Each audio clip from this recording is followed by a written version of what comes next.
गौरव ने की आत्मा की मदद। गौरव हिमालय के पास के छोटे से गांव में रहता था।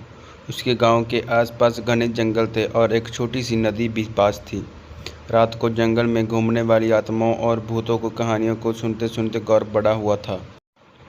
एक दिन गौरव के दोस्तों ने उसी गांव की सीमा के बाहर एक पुराने सुनसान घर पर जाने के लिए अकसाया।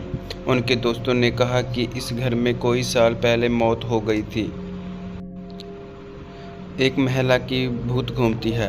उसने अपने दोस्तों की बात मान ली और उस घर में जाने के लिए राजी हो गया।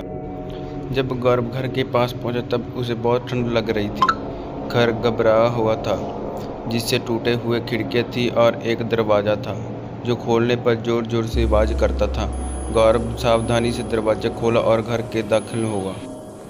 घर के अंदर का माहौल बाहर के जैसा भयानक था। छत पर जाल लटक रहे थे और हर एक कदम पर कुछ न कुछ सामान बिखरा पड़ा था। अचानक गौरव को ऊपर एक आवाज़ सुनाई दी।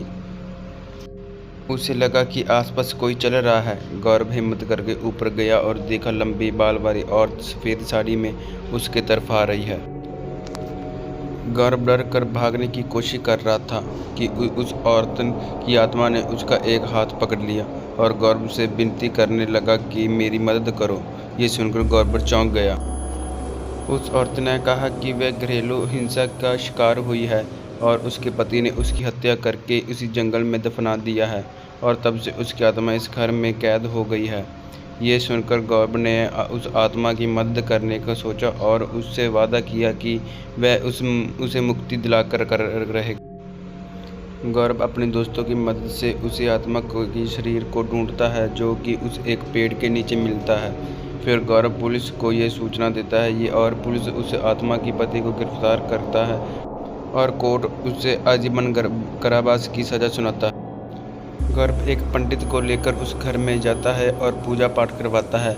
इससे उस आत्मा को उस घर से मुक्ति मिल जाती है और वह गौरव का धन्यवाद करती है। गांव वाले सभी गौरव को इस कारनामे की प्रसन्न होते हैं और उसे इनाम देते हैं। उस दिन से गौरव को भूतों और आत्माओं से डर लगना बंद हो जाता है।